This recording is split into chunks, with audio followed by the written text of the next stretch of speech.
I'm Haley B. Miller, and this is Ohio Politics Explained, a podcast where you give us 15 minutes and we give you all the news you need to sound smart and impress your friends. Welcome to a special episode of Ohio Politics Explained. Right now, drugs are flooding Ohio prisons. They're often soaked into confetti-sized paper and smuggled in by drones, staff members, or tossed over fences. Smugglers profit at the expense of incarcerated people who become addicted, sick, and sometimes overdose. An investigation by our newspapers and the Marshall Project, a nonprofit news organization, found Ohio is failing to contain the flow of drugs and penalize prison staff who bring them inside. The consequences are deadly and leave family members grasping for answers. It's a correction system, but there's no rehabilitation taking place. Mm-hmm. How can you be rehabilitating someone and there's drugs everywhere? Everyone is in there.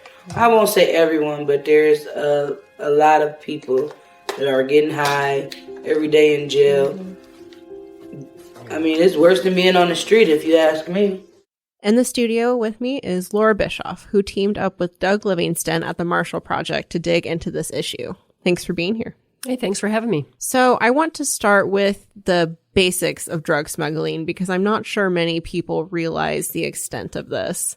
What are the most common drugs that people are seeing in prisons and how do they get there? Well, the most common stuff, I mean, there's things that you would imagine like marijuana, fentanyl, cocaine, meth. But the most problematic is what they call K2 or tune. And it's any array of chemicals that are sprayed onto paper and then smuggled in and then cut into the little postage stamps and then cut even further into confetti-sized individual hits. And it can be, a lot of times it's like a synthetic cannabinoid that is reacts to the same receptors in your brain as marijuana would, but the outcome is very unpredictable. Sometimes they'll just nod off and pass out. Other times they'll become violent. They'll have hallucinations. They'll be screaming like demons. It's really disturbing. Wow. And I mean, that I would assume fuels what's already what can be an unstable environment in prisons. And, you know, we've obviously seen violence break out in Ohio's prisons too. Yeah, absolutely. I think that it makes, prisons are inherently unsafe places. And I think that all these drugs flooding the prisons makes it even more unsafe, not just for the incarcerated people, but for the workers. You know, they're exposed to the secondhand smoke of all this K2 burning. Yeah, I bet. And you mentioned that this, gets put onto paper. Your story said that a lot of times this stuff can be snuck into magazines and things like that.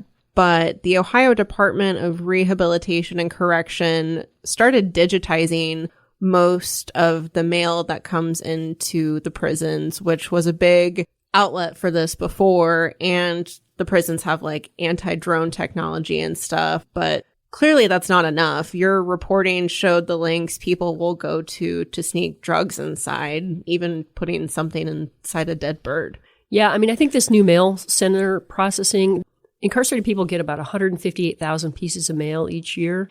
And so those are all being scanned and then digitally delivered to the tablets that people have inside. And I think that that's going to cut off a lot of that'll be a major pipeline that is shut down.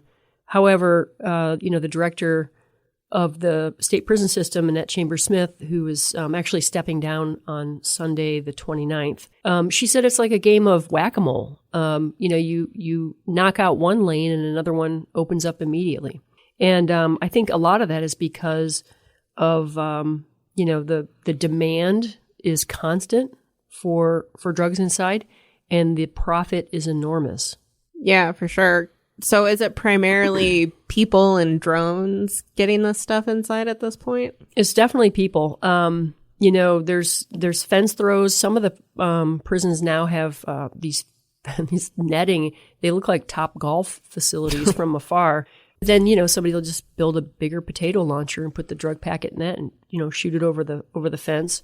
The mail system is, that's a new area where they're trying to attack it. They do have drone detection technology, but I'm told that it's not infallible.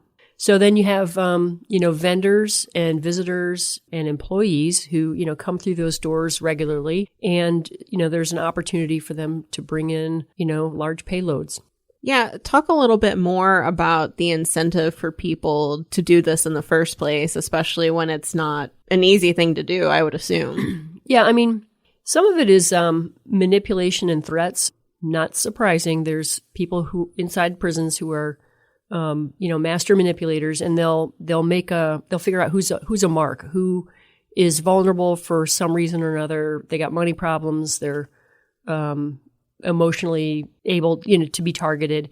And I think that was the case with Barbara Devine. She was a guard, a corrections officer at Chillicothe Correctional, and she was getting ready to quit her job and go work for the county sheriff's office.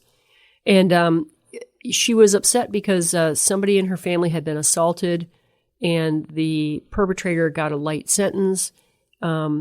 Somehow that information made its way to somebody who was in the Aryan Brotherhood, and he told her that he had that guy taken care of, that he got beaten with lunch trays at the prison where he was, and that now Barbara owed him.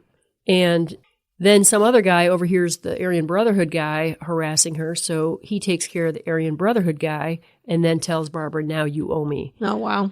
So she got groomed and pressured, but she also, she needed the money. She was going, it was coming up on Christmas. I think she was going through divorce. So that's one way. And then just money is another way. Like Corey Sutphin became a drone operator for a smuggling ring. And he told me that in like 6 or 7 months, he made about $100,000. And he said he blew it as fast as he made it. Investigative reports show that vendors and employees are paid maybe $500 to $5,000 per drop. Corey said that the first night that he worked for this smuggling ring as a driver for like 2 hours and 15 minutes worth of work, he made, I think, $1,200. Wow, that's a lot of money. And I think on the other side of it, for the incarcerated people, I know you talked to some relatives who said, I stopped sending my loved one money for their commissary because I didn't want them to be using it on drugs to feed their addiction. Yeah, and I think there's a lot of that going on. If your loved one inside says, I need some money to protect me against the gangs, or I need money for commissary or whatever, you could put money on their commissary account, or they might ask you to put money, put it toward this Cash App account. And that Cash App account is actually controlled by the drug dealing ring. Interesting. So you mentioned Barbara Devine, and I think what really surprised me the most about you and Doug's investigation is the role of prison employees in the drug trade. At least 180 state workers or contractors have been suspected of smuggling drugs or contraband since 2020.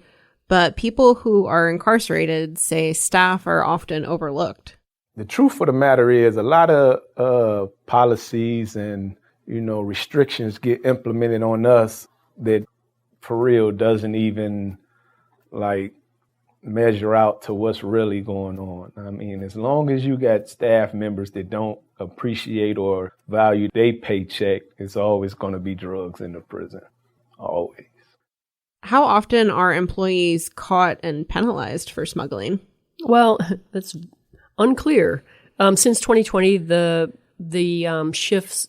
officers have seized suspected drugs 56,000 times, and they've known, immediately on the spot, they've known the source in less than 5% of the cases. It's unclear what number of those seizures are investigated or eventually tied to a source. We do know that since 2020, there were 335 state workers who were blackballed. They were placed on a don't rehire list. And when we asked, well, what are the reasons for, Joe or Jane getting on this list? And DRC said, oh, well, there's no field on that form for that information.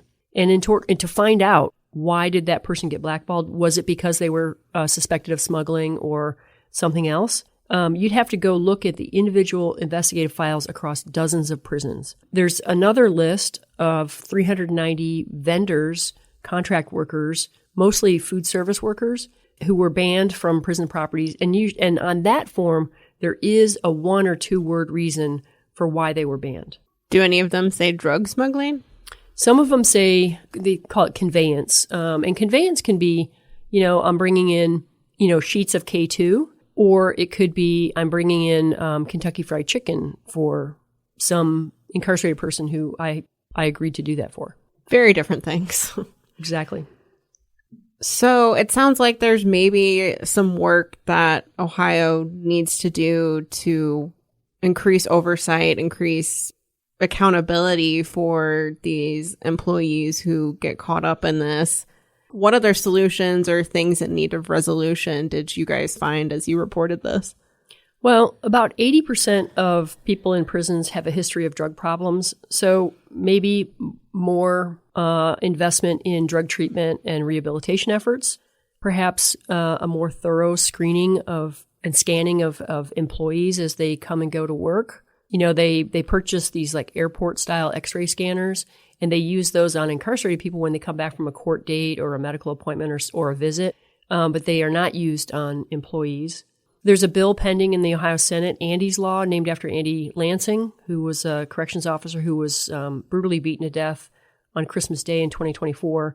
That bill would increase penalties for conveyance, which is smuggling of anything that's banned in state prisons. They could add more resources as well, like more prison investigators, more troopers assigned to the prisons, because the state troopers are the only police agency that investigates crimes on state property, including 28 state prisons.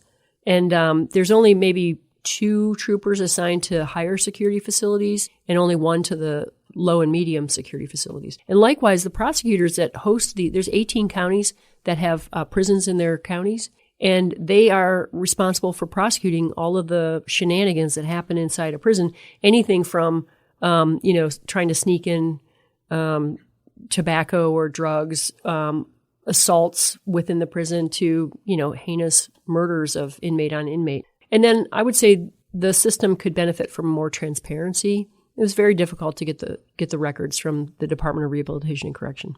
Yeah, I feel like in a lot of the reporting you've done on Ohio's correctional system in recent years, the undercurrent really has been transparency and this lack of resources just causing all sorts of problems. Yeah, I mean, when you think about it, prisons are closed off systems. They're designed to be that way. You can't just like waltz in as a member of the public and take a look around. Well, you can at least read the stories from Laura and Doug on any of our websites or on the Marshall Project. They're very interesting and eye-opening, and recommend y'all check them out. Thank you.